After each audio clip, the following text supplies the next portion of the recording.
Can you start by telling us your name? My name is Seth Lomax. And how old are you? I am 52 years old. I was born in 1968 at Birch Hill Hospital, which is just up the road actually. I lived, for the first 15 years of my life, I lived in Heroin, near Queen's Park. I went to Sidalmore School, and basically it was kind of funny. Well, my mother's into politics, you see. My mum's left wing, she was Labour Party. So, and when you grow up, when you do certain things, you get taught certain things. And like people say, oh, you shouldn't talk to the police and this, that and the other. And that's a criminal thing, really. But my mother was left wing, and certain things happened which you notice when you're growing up. Like my mum's phone was tapped. Stuff like that, because she was a counsellor, left-wing counsellor. She would help the miners, this, that and the other. And when you've got an old-fashioned phone, one of them ring-ding phones, you could tell. I didn't even know you done that. Well, you should tap them. Why tap them? That's all. You used to go through exchange, because it was always old-fashioned, weren't it? So it would go through an exchange, and they'll just tap it, they'll just listen to it. And you could hear, when you put the phone, when you lifted it up, there'd be a click, and then there'd be another click, like that, you know what I mean? My mum told us and stuff like that, and she used to tell us, she had a police whistle. A big old-fashioned police whistle, and she says, if you ever hear anybody on that line, blow that whistle and that'll deafen the fuckers. So, you know what I mean? Stuff like that, crazy stuff. But my mum, like, I didn't realise this until about 10 years ago, but my life has been like that. And that's bipolar. But I didn't know I had bipolar until about 10 years ago.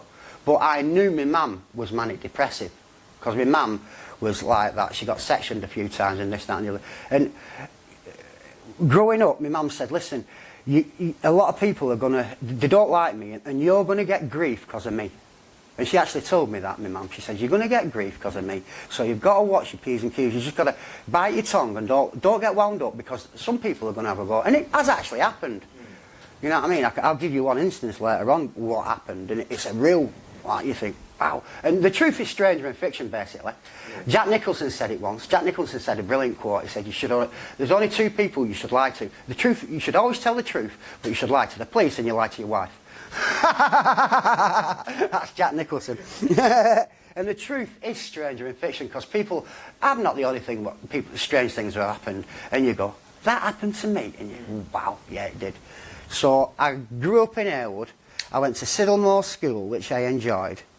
I was basically into heavy metal as a kid. Heavy metal, really? Yeah, rock. You know, AC/DC, Motorhead and all that. I went to see Motorhead when I was 14 at Manny Apollo, and I had to go to school next day. And I went into school next day, I couldn't hear a fucking thing, I was deaf. Because it was that loud, the gig.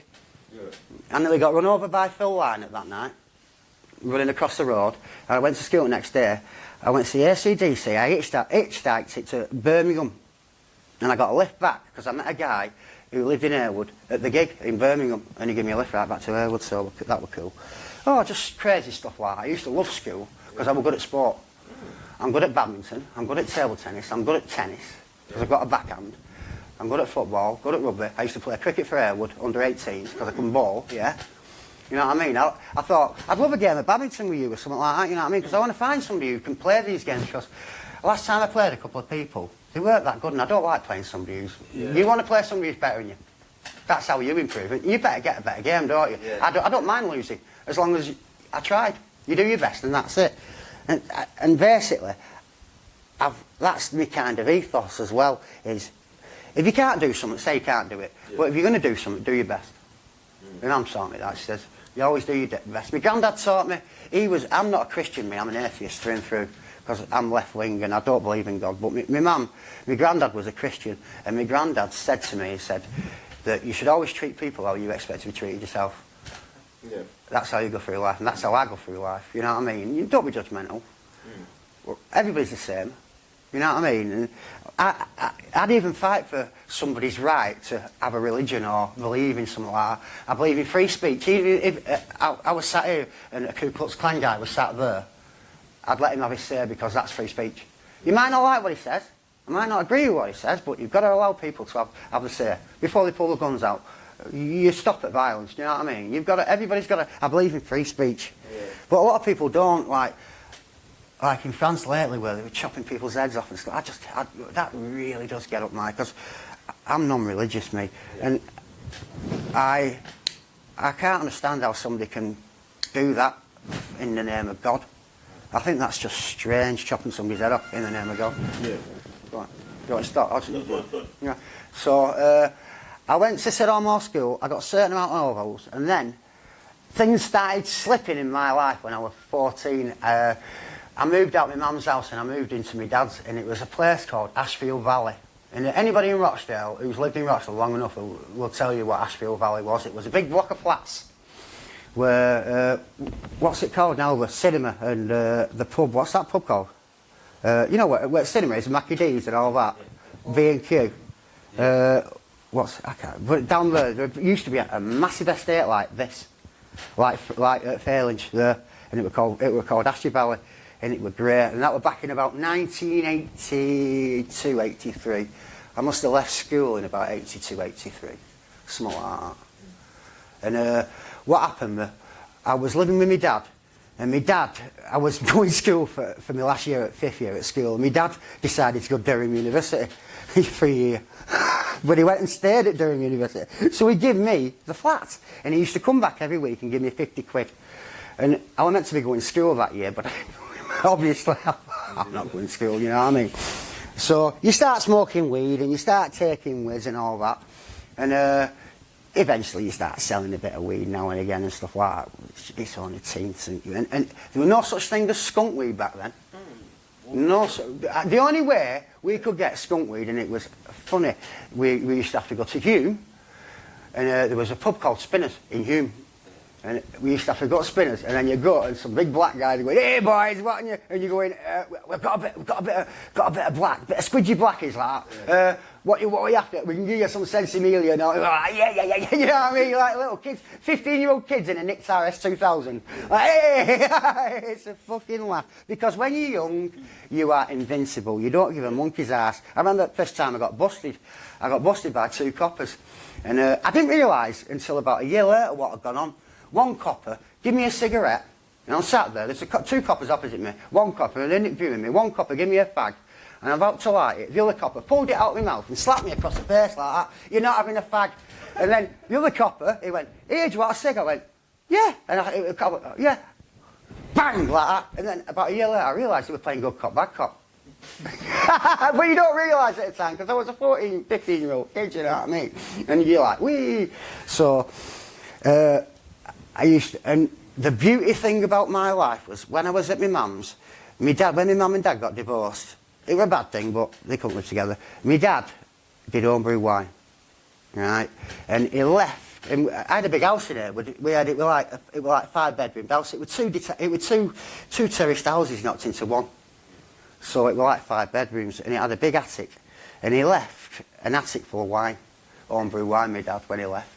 So basically, I was one of the most popular kids in Heywood for 2 years because I used to sell it. You know what I mean? And I'd be taking mushrooms and shit like that, you know, because you'd be picking mushrooms on school fields at fucking dinner time and shit like that. Because back in the day, you could just pick them at school in October and November. You could just pick them. They never sprayed them, so you'd be picking mushrooms and be taking mushies. And I'd go home, and my mum always thought I was pissed because of the homebrew wine. That was my excuse. Yeah. But I was smashed out my head. My sister got me once. I've got a funny story. She come downstairs and I was mushy off my head. I'm sat there in the front room, and she went like that to the mirror, and she's like, and she's doing a face up in the mirror in the front room, and she stopped like that, and I'm sat there, me like that. And I went, "What the fuck's going on here?" I thought time had stopped. I shit it. I'm like, you know, because you're mushing your head up, you're a kid, and she's like that, and she stopped on purpose, my sister, and I'm like that, and I'm going, "What the fuck's going on here?" And she just turned around and she went, "Fucking got you, didn't I?" Shit the life out of me, you know. Daft things like that happen.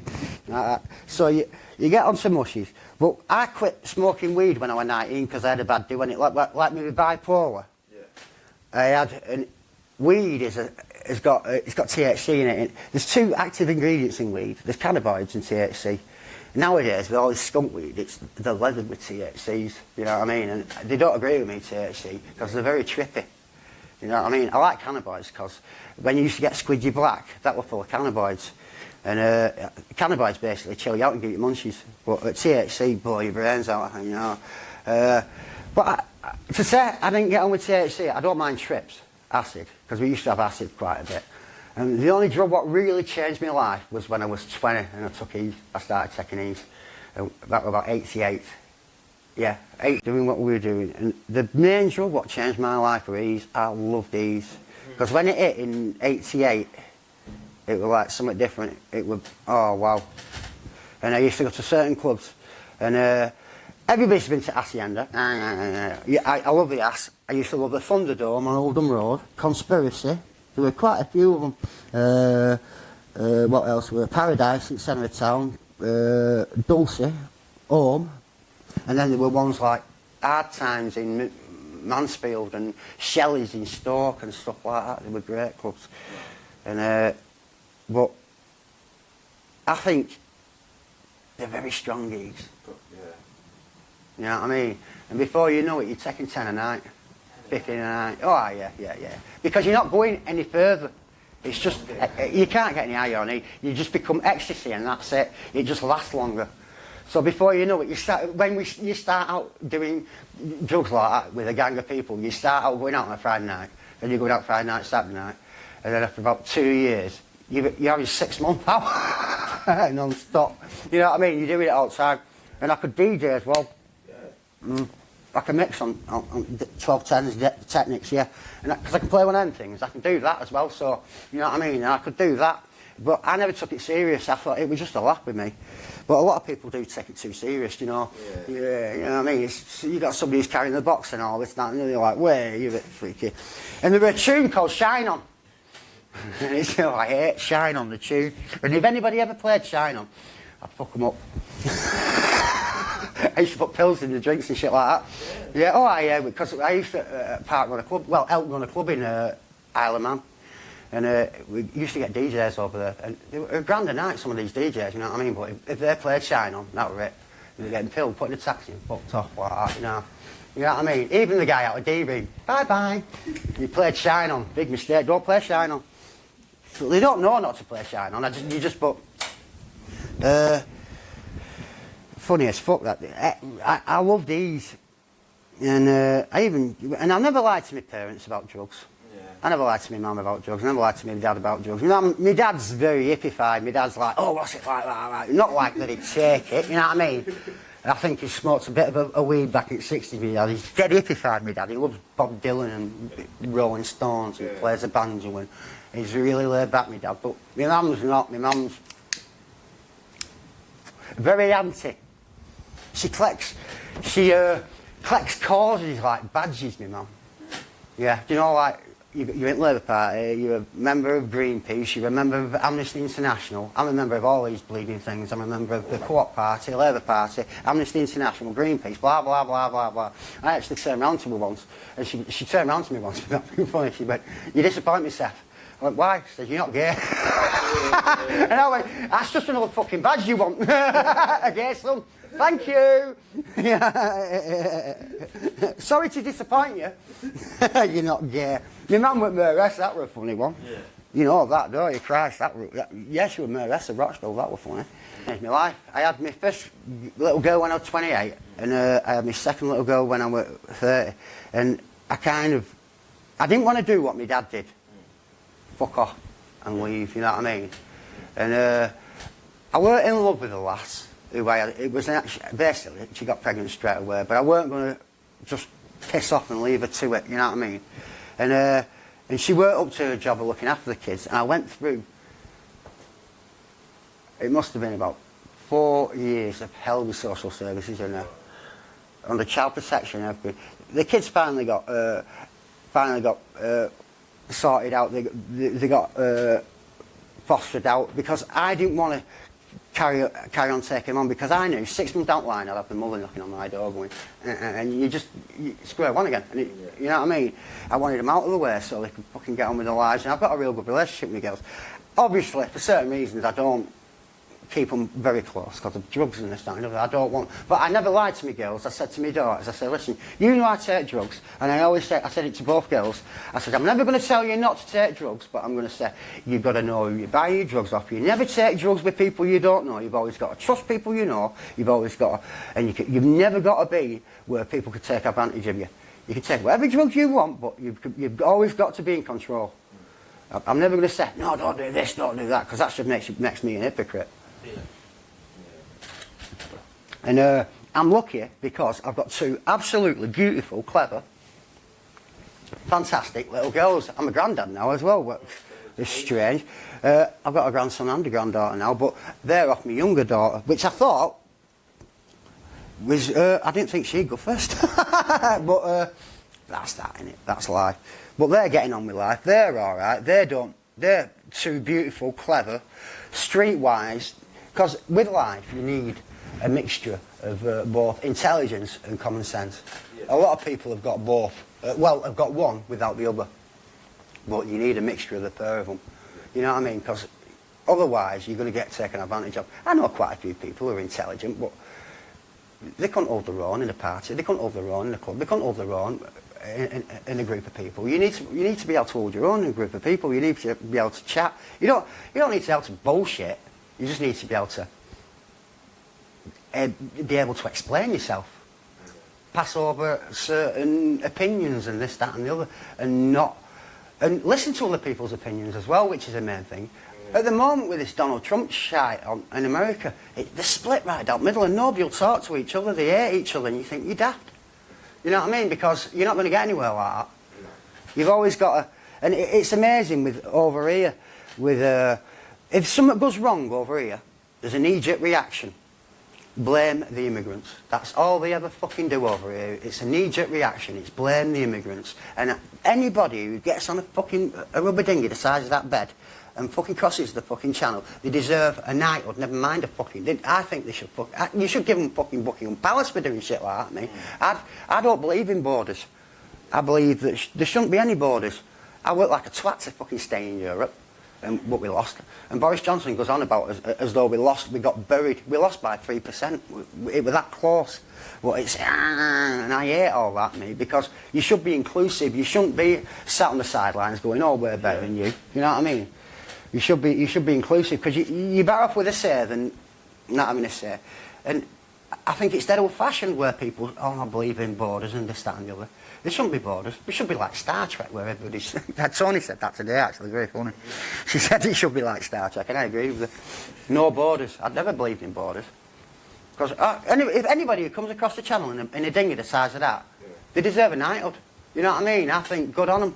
You risk your life. What? Just get to this country. You know what I mean? And we are lucky in this country. But a lot of people, they fought in 1945, they fought for NHS and this, that and the other, you know what I mean? And I can understand why people want to come, they go, oh, they want benefits, they want this, they want that. No, they want a better life.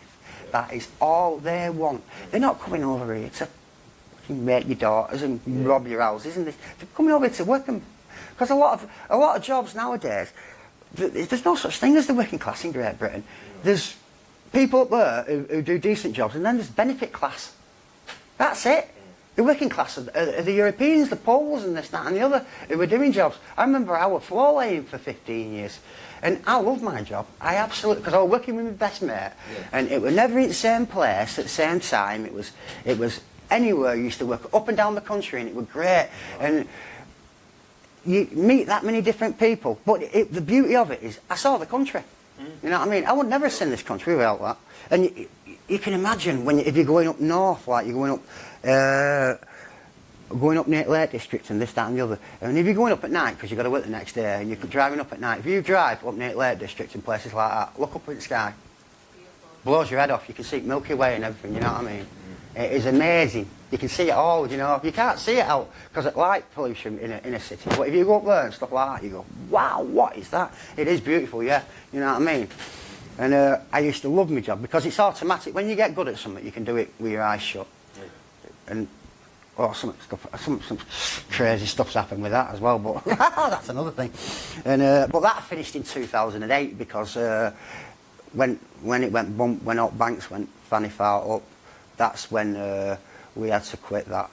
But I tried to stay on and do it a bit more, but I got quoted by a contractor, and I was on I was on 16 quid an hour, right? Yeah. And he quoted me £7.20 an hour, wicking away. I had to pay me on digs. I went, you what? Are you having a laugh? You know what I mean? But he thought you'd do it because you were desperate for it. You know, you can't work on that. You couldn't do it. But that was back then. That was like. Then I saw in job centre. I saw a doctor. It was a GP, a card for a GP, and the GP wanted £94,000 a year. I thought, Christ, I'm doing the wrong job. The best one was when my solicitor, when I had my girls, he went to court 4 times or 3 times. I got 4 letters off him, right? And then I went to sign for my legal aid after all my girls were sorted out and this, that and the other. And I looked at it, £18,500 he got paid. I couldn't believe it. I went, I'm in the wrong game.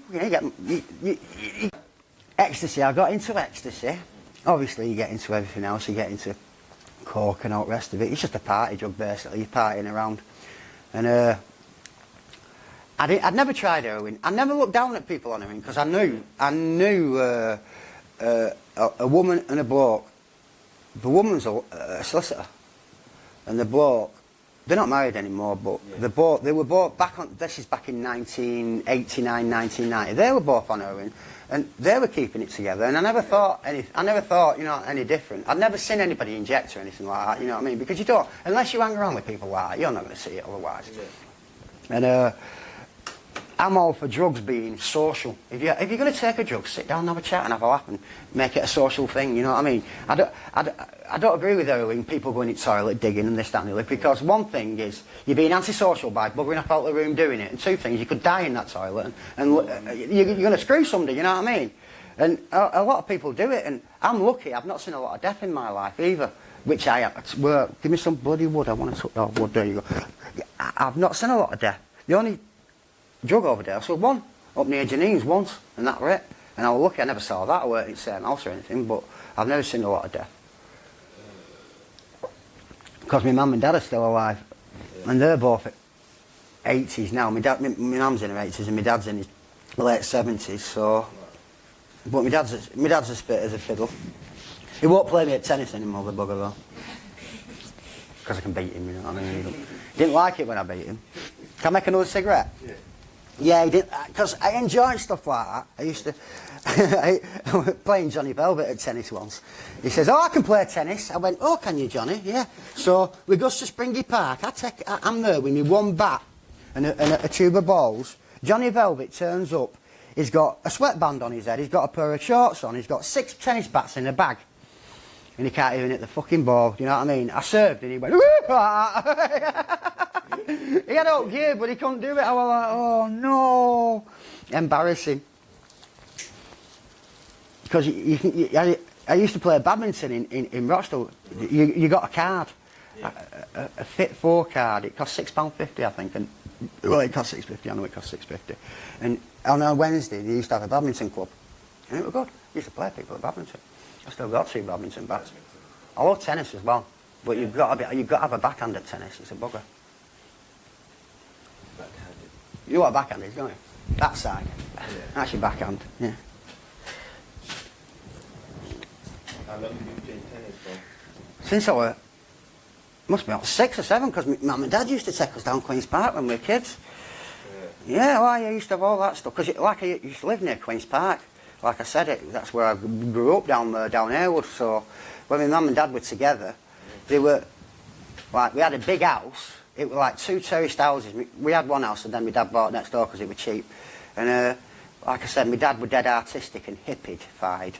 And you got to think this is like 1976. So they used to have mad fancy dress parties, my mum and dad, and I mean mad fancy. And you'd be in this, and there'd be about 250 people in fancy dress in this bloody house. It was crazy. And all I can remember them days is waking up the next day feeling very ill in front of fire like that, feeling very sorry for myself because I've been drinking the night before, nicking drinks, you know what I mean? Got up out of bed, snuck around and nicked drinks. That's how I remember them days, yeah. That's what I started playing tennis when I was a kid. And I played with my dad for years until I beat him, and then he suddenly got tennis elbow, the bugger. I learned to play guitar with my dad, that was funny. Because when I lived with my dad on Ashley Valley before he moved to Durham University, I was there with him for about 6 months, and that was a great laugh. My dad's a youth worker by trade. Yeah. My mum basically started community centres up and stuff like that.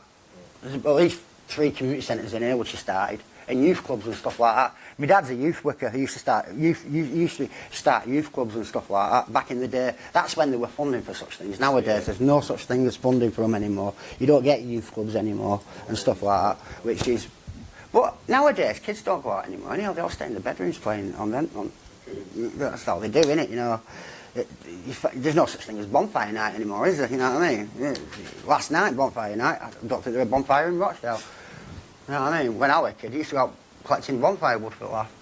But you don't do... What's the story about why does the people celebrate bonfire night? Why is bonfire night? It's through Guy Fawkes, isn't it? Guy Fawkes, I think, what he attempted to do, him and a load of Catholics attempted to blow up the king back in about 16 or plonk or something like that. No, about 1730 or something like that. Back in the day, they tried to blow up Parliament. Yeah, it was a load of Catholics, because it was a Protestant king, and they didn't like that, so let's get rid of him. So basically, they stuffed about 500 barrels of gunpowder under Parliament, but they got caught.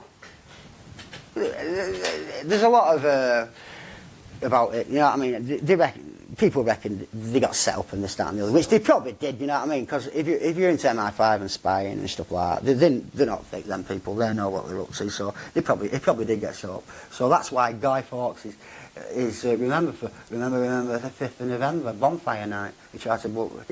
So basically he got burnt, because back in the day that's how they used to get rid of them, innit? That's how they used to do traitors, and quarter and burn the buggers. Yeah, imagine that. That's William Wallace. Way. You're a bugger. That's bonfire night. What else can I talk about now? What's your favourite childhood memory? My favourite childhood memory? I've blocked a lot out of my... I'm like my daughter. My younger daughter, our Bobby, can't remember a lot of our childhood, because my mum was ill as a child when I was a child, you know what I mean? And it's... And my sister always... She always tries to jerk me into memories and this, that, and when I only see my sister a couple of times a year, and she remembers it all, like, but I don't remember a lot. I remember, I think, playing sport, I should imagine, when you're a kid, or going fishing and stuff like that, getting out of the house, basically. Yeah, I used to. Oh, that's one of them. If I heard Memories by Barbra Streisand on the hi-fi downstairs, my mum put that record on, Memories by Barbra Streisand, I was climbing out my bedroom window. You wouldn't see me for a week, I'd be gone. Because I knew she was starting on one of the things, so if I heard Memories by Barbra Streisand downstairs, I was out my bedroom window, me. By the time I was 13, I weren't even living in my mum's house. She had a automobile outside. You know, what do you call it, a caravanette, what you could drive. Yeah. I used to use that as a bedroom. I couldn't be bothered living in it now, so I thought, sod it, I'm living in that. And she went, yeah, you can live in that if you want. You can use that as a bedroom. So I had that as a bedroom from about 13 onwards. You know what I mean? Not much funny, she had 8 dogs. 8. Well, to begin with, she had about 12 to end with. And you can imagine anything below that height were wrecked. And when she became the rest, oh, what? She had 6 dogs. I walked in the front room and nearly banged my head on the chandelier. She'd put up a chandelier and it was that low. And a white carpet. And I nearly died. I thought, who the fuck are you, John Lennon? A white carpet. A white carpet with 8 dogs. That lasted at least 3 seconds. It lasted as soon as the floor layer walked out the house. That's how long it lasted. Yeah.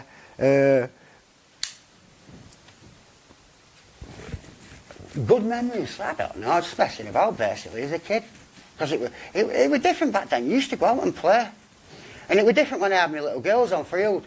Because when I had my little girls on field, there was like, between every block, there's a play area.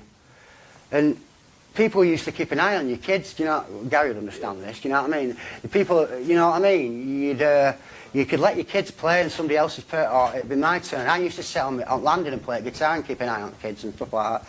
I had a ferret, because I got given my girls when they were the best 4 years of my life.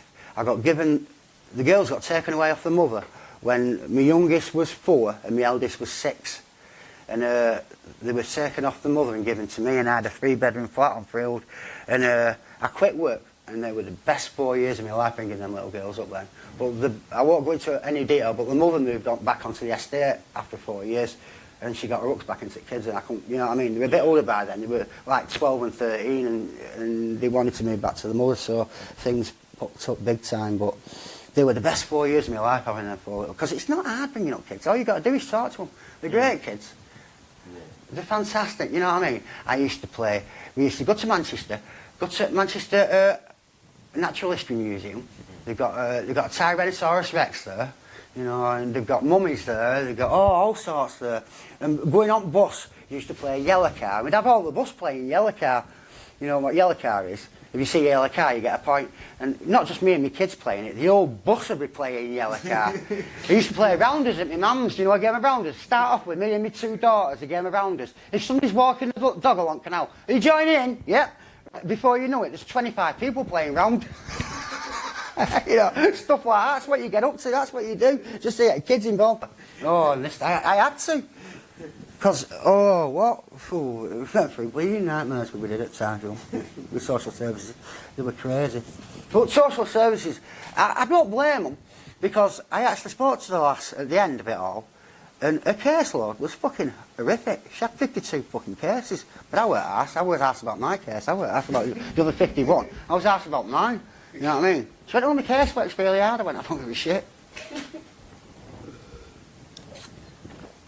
We had, the best one. My daughter, she was 14, living with the mum. And her mum said, I want my belly button piercing. She's 14. I went, no fucking way. And I'm not against you having your belly button pierced. I'm against, if that goes septic, your mum's that dopey, she won't take you to hospital or anything, she won't know what to do. Right? And that's proven with the mother. She's, you know what I mean? And, oh, no, I want my belly put... And the mother's going, oh, let her have it. I'm like, no, Lisa, I'm not against her having a belly button pierced, but I'm against if it goes fucking sore and septic. You know what I mean? And eventually, I'm sat in my mum's, and we're having our tea, and knock on door. And this is not... And I'm telling you, truth is stranger in fiction. What's this? It's a social worker from Summit Mill. It was just on Oldham Road. It used to be social services. She come over. Lisa had a word with social worker, try and convince me to allow my daughter to. So the social worker. Now I'm sat there eating my tea, right, at the table with my mum. I'm sat here. My mum sat there. Snowy sat there, and this social worker. Now this social worker, I'm not in any way sexist or anything like that, but the last was she had one of them. What you can call it? What they used to call them, like lesbian. Bit of a fringe there and a short haircut. You know what I mean? It's that haircut. And she was about 20 stone. And she was a big lass, right? This is no word of a lie. This is the fucking... Right, she sat there and she's trying to convince us there's nothing wrong with piercings and tattoos and this, that and the other. And we're eating our tea, chips and peas and, you know what I mean? And my mum sat there. Snowy sat there and I sat there and she sat there. And she went, oh, I've got piercings. She went like that, lifted up her top and pulled out a tit at our table. This is a social worker. My mum's fucking table, and my mum was the murderer. Snowy used to work for the fucking MP. Snowy nearly died of heart attack, chokes on chip. My mum went, what the fuck? And the social worker's like, oh, I've got pierced nipples. And she's oh, mind you, she was an 8-stone fitty, but she was 20 stone. Big lass. My mum nearly died. Thank you for watching Seth's story. We've just got a few little points from it that we'd like to discuss. Yeah. So, he's bipolar. How do you think that plays a role in his addiction? I think it's a major role, you know. You know why? Because if he does have mood swings, it's not himself. if the drug's helping him to make him feel better, he's going to take the drugs.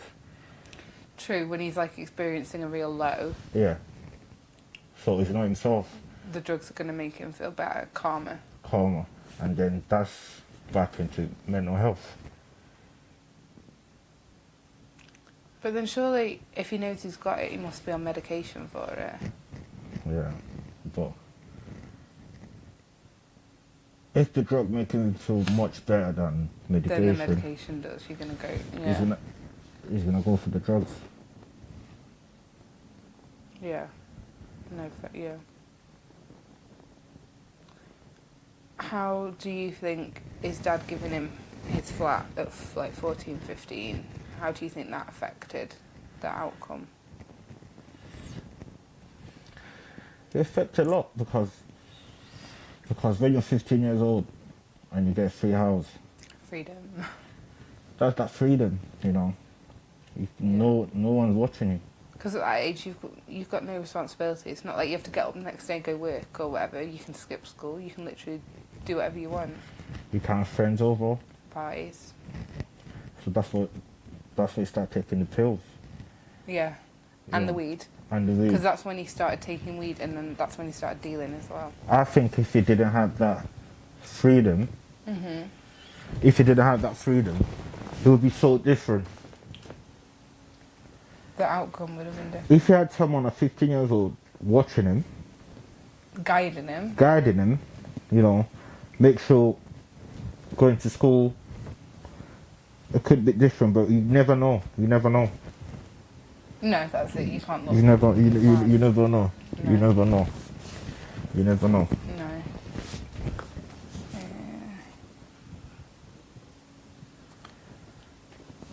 What he said about his favourite childhood memory, that it blocked his childhood.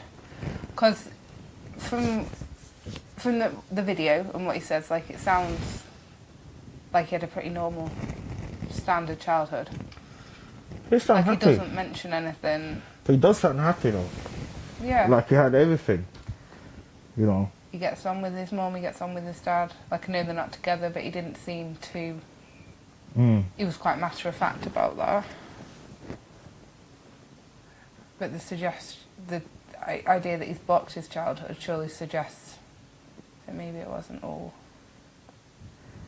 Do you think when his mum and his dad divorced, that affect him? It's got to. Even if you can see it's for the best, and even if home life is not so fun because they're snapping at each other or whatever, or you can feel the tension, like, it's still surely got to affect you in some way. I mean, I don't know, I've got no experience of it, but it's got to. Surely. But then he was happy, you know. He was happy. I don't know, but if you're happy, you don't block your childhood. No, you don't.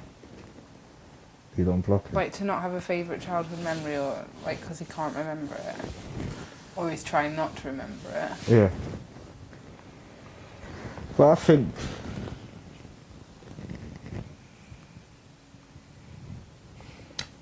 about Seth, the problem, like, he grew up around good people. His mother used to be mayoress. What is it? Maris. Mayoress. Yeah, she used to be mayoress of the county. Yeah. So he grew up around that environment.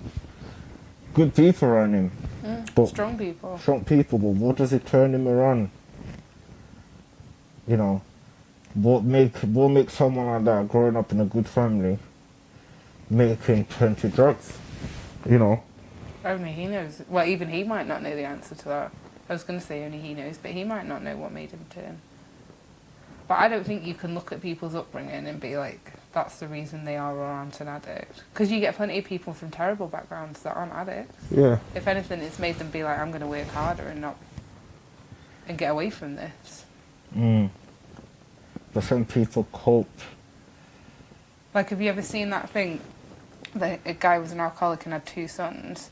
One was an alcoholic and one didn't touch a drink. Yeah. And when you ask both of them the reason, both their reason, like the guy's reason for not drinking was his dad, because he'd seen him be an alcoholic, and the alcoholic's reason for drinking was his dad, because he'd seen his dad being alcoholic.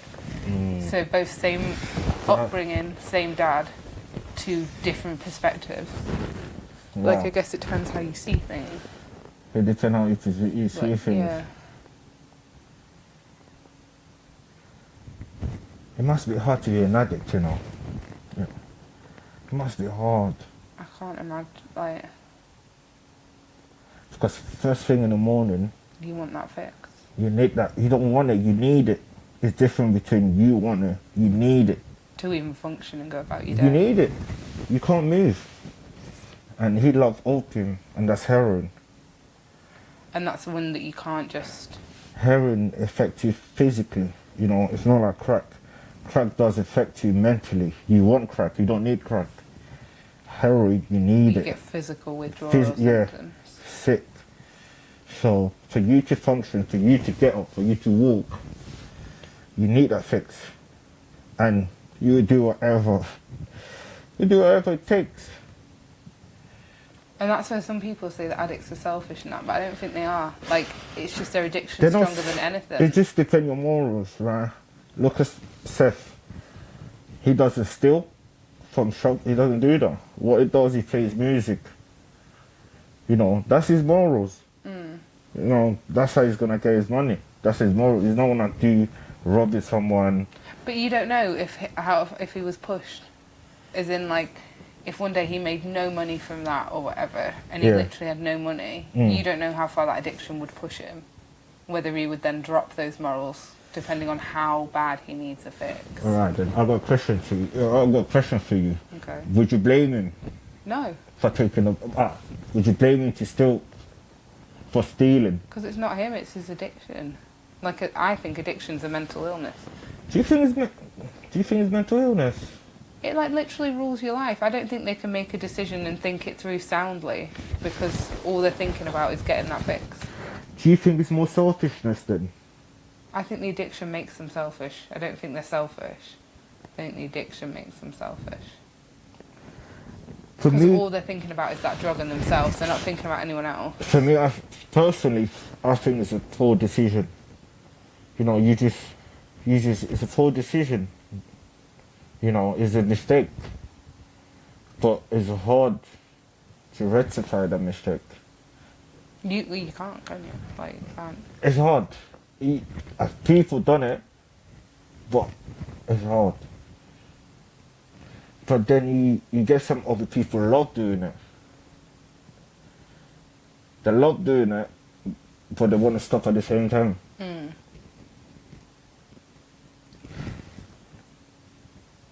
I don't think it's mental illness. No. Because if it's what's the medication? Getting clean. So the rehab is the medication. We're not just talking about drugs, we're talking about addiction, right? Yeah. Let's take drinking people. There's rehab for Okay. that. Yeah, there is. There must be. Because I know some people, AA meetings. yeah, I know some people, if they stop drinking, they will die. You know, Because their body's that they dependent on it. depend on it. It's just like heroin, they depend on it. They're gonna die. So what do? You keep drinking. You know, even if it's killing you, but you're still gonna be an addict. And that's the hard. The people that have been addicts and got clean, like, must be so strong. Because Oh, you must have be to one be of the strong. hardest things ever. You have to be strong. I see people that I want to get clean. They do want to get clean. You can see the face in that. Literally, they want to clean, but It's willpower, isn't it, Willpower. I guess? I think, and it's the people around you, Your support system. your support system. You know, Yeah. it had to be the people around you. Especially if, like, you've tried and failed before and you've got people around you being like, you ain't gonna do it. Like, that's only gonna make you feel more like, you know what, maybe they're right. Like, maybe I can't do it. Maybe I'm not strong enough. that if everyone smoke around me, it's more likely I'm gonna start smoking. But then willpower. Because I can be around users And for not you. 5 years. I won't even think about touching it. Because I see what it's doing to them. But then some people's willpower is stronger than others. Mm. I wonder, there must be a way to make willpower stronger. But my question is, what does the government do for them? Not enough. No, what does the government do for them? Nothing. The amount of people we've spoken to that have wanted to go rehab or get clean and they can't get in. The rehab is ridiculous, right? They're telling people to get clean. They need to just get clean to get into the rehab. But they won't give people rehab places because it's so expensive. But then they must spend a fortune surely on methadone and even like the general policing and the crimes that the addiction causes. It's all business to them, you know. It's business. We're talking about billions. It's business to them. There's more addicts, there's more money for them, for the company to make methadone. If there's no more addicts, they won't be making methadone. You know, and there's no free rehab. There's not. There's nothing for them. Or the ones that require, like, what was it, 6 weeks clean drug test You had before to- getting into rehab. You have to get drug test. You don't need rehab then, you're clean. You don't, maybe that's the whole idea. Maybe it's like, well, you've done 6 weeks good, now you can carry on your own, you don't need rehab. You're fine. That's hard. How do you think it affect the families? It must kill them. It must.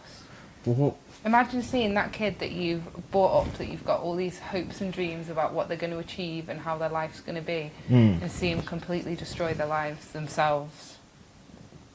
And you're powerless to do anything. Because what do? You either stay in their lives by being an enabler and supporting them, because then they're going to get on with you still.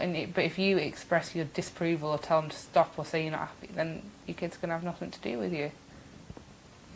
What do you do? you get disowned, basically, like the family, nobody else, no one wanna get. It's hard to give up on them. If my brother was an addict, I can't give up on him.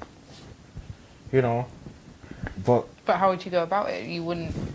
I think Or there's certain family that go a breaking point. You know, There's got to be some of them. Their kids rob off them, sell things. Like. but there's can you got- blame them? You can't blame them. No, I can't blame them. But there's got to be a point, say, if you've got other children in the house and that you've got to be like, enough's enough. Like, it's difficult, isn't it? Yeah. Like, I can't imagine being in that position. Then But again, say you've got another child, and your child that's an addict is effectively endangering the child that's done nothing wrong. yeah. What do? You've got to protect the other one, surely. I can't even imagine having to choose. You have to pick one. You'd surely have to protect the innocent one, the one that's not had anything to do with it. Yeah, but I can't see myself. I can't see it. I'll lock him in the room. But they definitely need more help. I just don't know where. There's no I don't help know for where them. you'd even There- start. there- There's none. There's nothing that's easy to get to help them. But there's literally people that they don't understand about this. Like, it's hard. You know, you can't just stop. You can't stop it. No. You can't. But I don't know where you'd even begin with help. Mm. Like, I don't know where you'd even start. The good thing about Seth, he doesn't steal. You know, Doesn't cause he trouble. hustles. He's a hustler. He plays music. He get like a £10, like, he make his money, you know. Yeah. But all that money goes straight to drugs. So, I don't condone the drug, but like, you know, I respect how he gets money to buy drugs. Other people that burglaries, TV gone, PS5 gone, laptop gone, camera gone, all your Everything pictures, everything's gone. It's like you can't get it back. No. Can't get that memory back.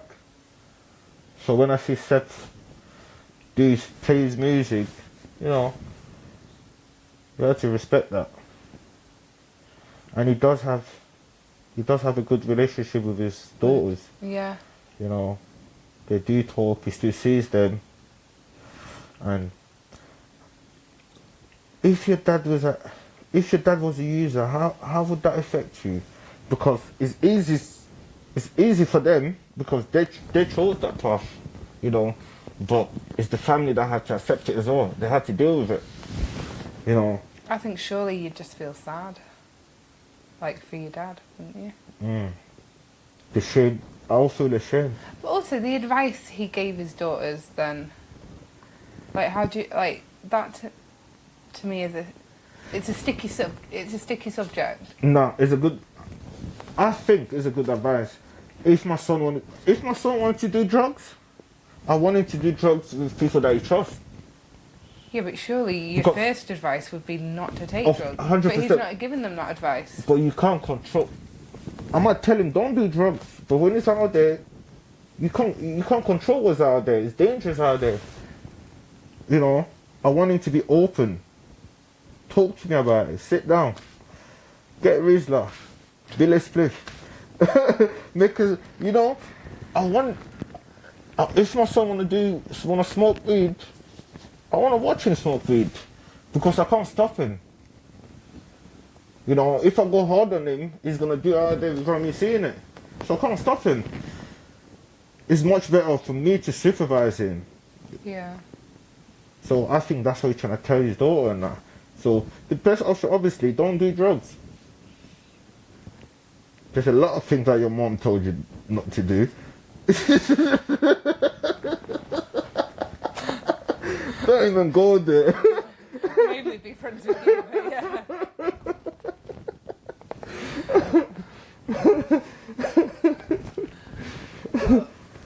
So, you know when your parents tell you not to do something? It means you then, when you do it, you can't go speak to them about it. Well, Mum used to Even tell if you realise you've made a mistake. Not that I've made a mistake. If someone told me not to do something, I would do it.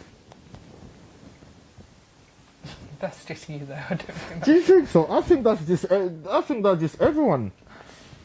I think, as a kid, bruh, your mum tell you don't play with fire. What do you do? She's gone to the kitchen. What do you do? leave the fire alone. Don't play. No, you didn't. Don't go stick your finger in it. You didn't leave the fire alone. No, you didn't. No, you play with your fire and you go burn.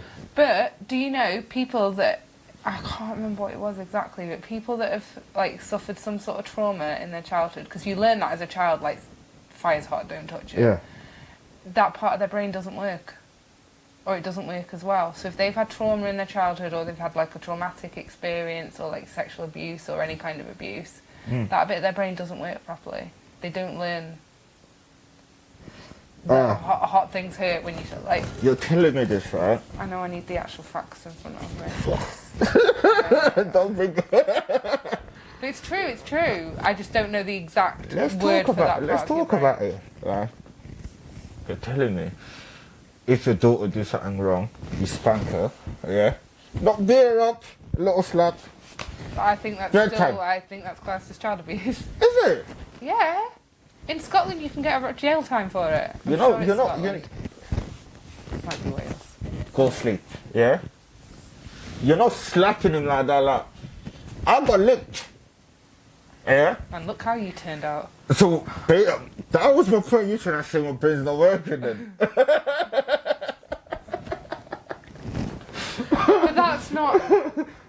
that's not trauma, surely. If it's just what you're saying. Yeah, that's not trauma. It's not trauma. So what are you on about? Well, it is trauma because I used to get slapped. So you want to traumatise your child? No, I don't want to. No, my child. No. No, what but I'm like saying, I'm saying, I don't think That's not what I meant. Like, I meant like long-term abuse or a really traumatic childhood, not like Not little. Oh, not like an odd smack or whatever. Mm. Not that I'm condoning smacking kids. I think I needed it, but anyway. I think you still need it.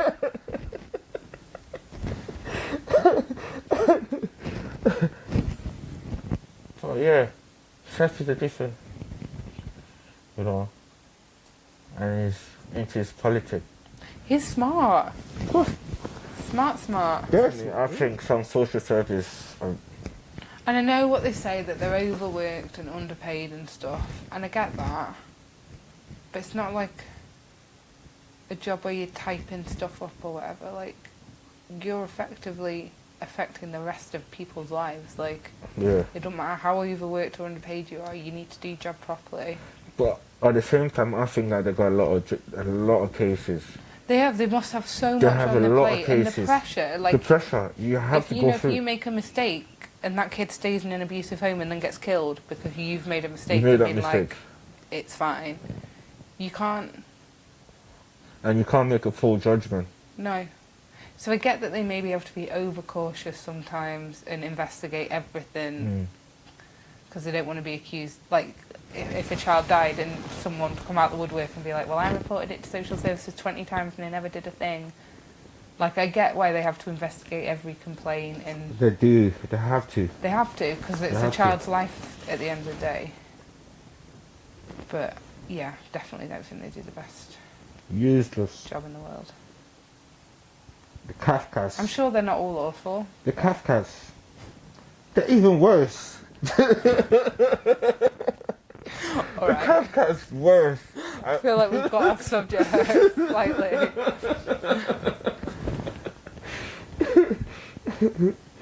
Oh.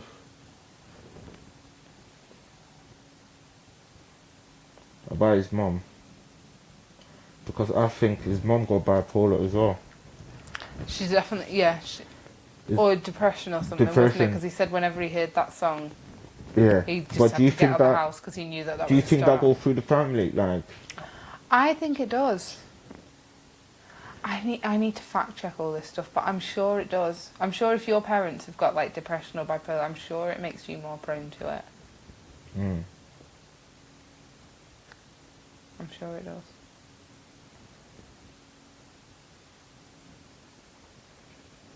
And not even like if it's hereditary or being more prone to it. Surely growing up in that atmosphere, yeah. you're more likely to not be like a balanced, normal, I don't want to say normal because that's not the right word. Like, But- surely you must be more susceptible Yeah. to developing mental illness. But then Seth got a sister. She never turned into drugs. So, Well, no, but you don't know if her life's all rosy, do you? Just because she's not turned to drugs. Like, I'm sure there's plenty of people that have problems that don't turn to, like, you just cope with them maybe in a different way. Like, people that come home from work each night and have a drink just because they've had a stressful day. Like, stressful day. yeah. Like, society doesn't technically view that as a problem, but some would say that that's like, you shouldn't be coming home from work every night and needing a drink because you've had a bad day. Even if it's just the one drink, not like you're down in a bottle or... If that makes you feel better. Yeah. But surely that's still a problem. But it's viewed by society as not, like, fine. It's fine. It's fine. So how can that be viewed as fine, but then, like, Seth's addiction? Like, people judge. People wouldn't judge someone that come home every night and had half a bottle of wine. But they judge Seth. But technically they're both the same thing. You're both just trying to relax.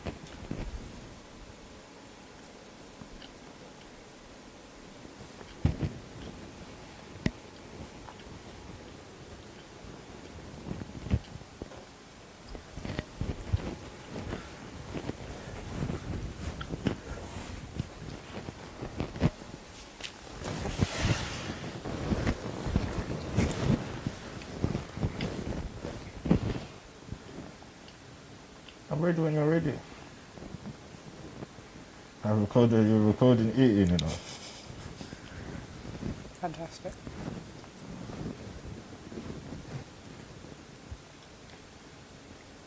What are you coming in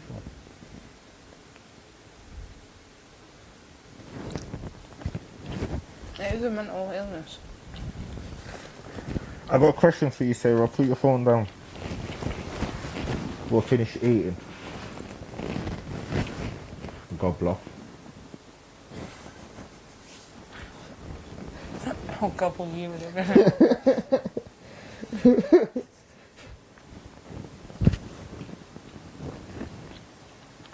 You're hiding the camera, so you put it in your...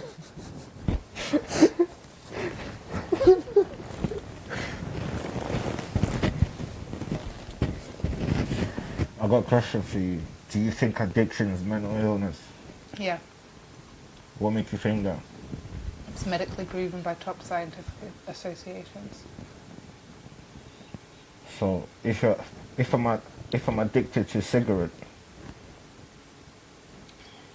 if I'm addicted, so you're telling... I don't know. Do you want me to look? I don't want. I'm asking you a question. I don't know the exact ins and out of it.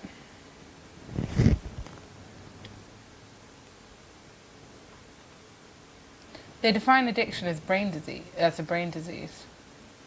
So it's a disease.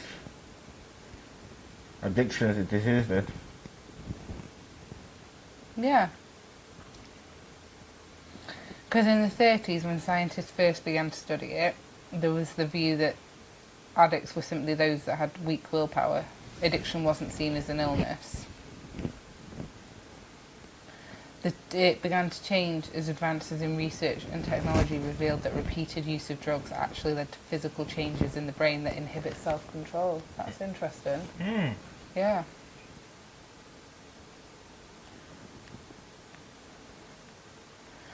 Which shattered the notion of continued drug use as a choice and discredited the argument that addicts could just stop any time they wanted to. So the more you use drugs, the less the less willpower you have. And not just even willpower, your brain is literally, the chemicals in your brain have changed. The chemical in your brain. That inhibit self-control. Like your brain actually changes. So your brain changes. It's not you no more. No.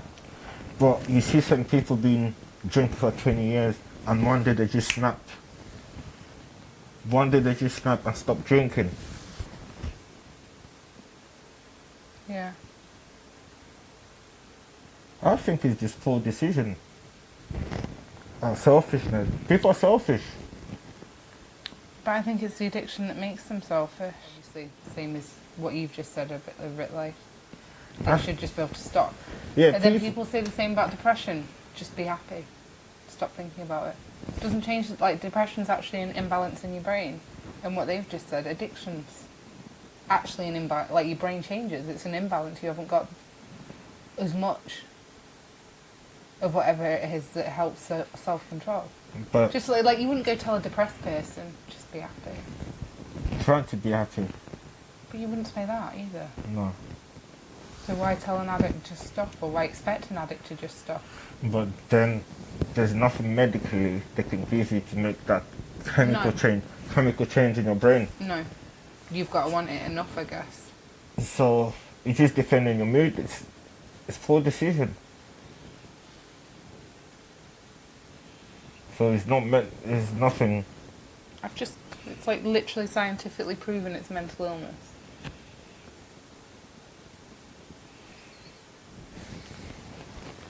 But they can't get section.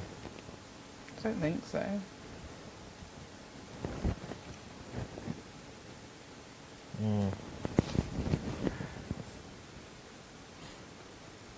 There's no way out for them. But then I think there's got to be more done, not only to help addicts, but to prevent the problem. Like, don't try and cure it, try and prevent it. yeah. There's got to be more that you can do to stop young people turning into drugs. There's got to be. But there's no option for them. Look at this. All the youth clubs are closed. There's not Jobs are difficult to... jobs. They'll go to school. What do they do after school? to hang out with their friends, and if you got the wrong group of friends, Yeah. you're going to start using But some kind of drug. it's scary, you know, to be a parent is scary. Because Terrifying. the only thing you can control in your house, you know, You can't control what your son, your kid, you can't control that. No. Especially when they get to the age, I guess, where you're trying to be like, well, you can't go out, and Well, they're like, This you is can't stop me. I think and it's just the walk worst out. thing to tell your son you can't go out. You can't. You can't say You that. need to make, I know as difficult as it might be, you need to make home a safe space. Yes. They need to be able to come tell you if You have to not be be like, open. oh, I can't you tell know. my mum or dad that because they're going to kill me. No. Like people, I guess, that drive home drunk because they're too scared to ring their mum or dad for a lift. Yeah. You need to make it so they can go to you and talk to you. I guess it's easier said than done. Some parents have think got that- their own trauma they're working through. I think the best thing to do now is just to prevent someone to. Prevention's better than cure. Yeah. But then other people, they want to see it, they want to experience it. You know, I spoke to a lot of people, they're let me just have a try. Only thing you take one. One. And you. That's it. Whole life changed. But I still think the government need to do more. There's got to be so much more they They can need to do. The rehab is not free, is it? I think it is for some people. For some people, but you have to be clean. In which case, what's the point in going to rehab if you're already clean? There's no point, is there? You don't need it. You shouldn't need 2 months or whatever of clean drug tests to get into rehab. You shouldn't. That's not fair. They're going to rehab because they have a problem. But if it's a private one, You can probably get in whenever, but they're going Yeah. to be expensive, aren't they? it's about $3,000. 3 to 3 grand. 2 to 3. Yeah. For how long? I had a friend that went there, she was there for like 6 weeks. And she's been sober for 7 months now. You know. But then, I always spent all think that. giving up alcohol must be the hardest. It's hard. I think alcohol is more hard. Because you can never have just that one drink, like at Christmas or a birthday. Like, you can't touch it. That can trigger up everything. Yeah.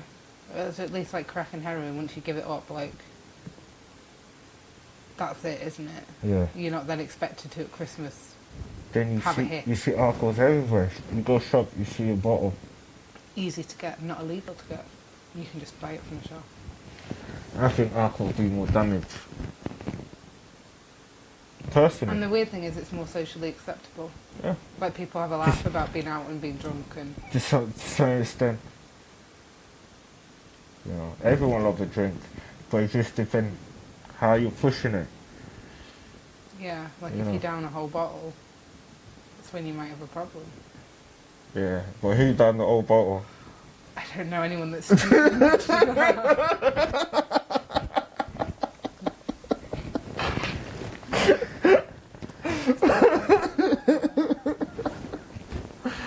Oh yeah, who does that?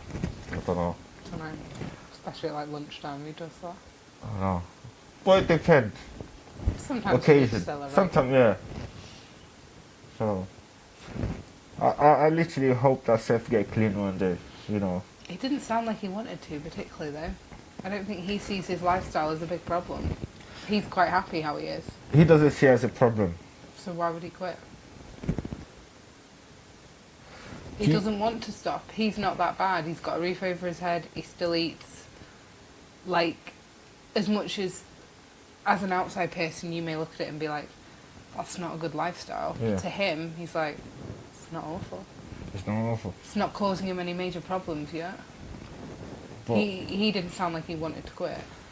then remember at the beginning I told you it's all about people make poor decisions and people being selfish. That's someone who's selfish because he only thinks about him. He doesn't think how it affects his daughter. He doesn't. Especially now he's a granddad. Now he's a granddad.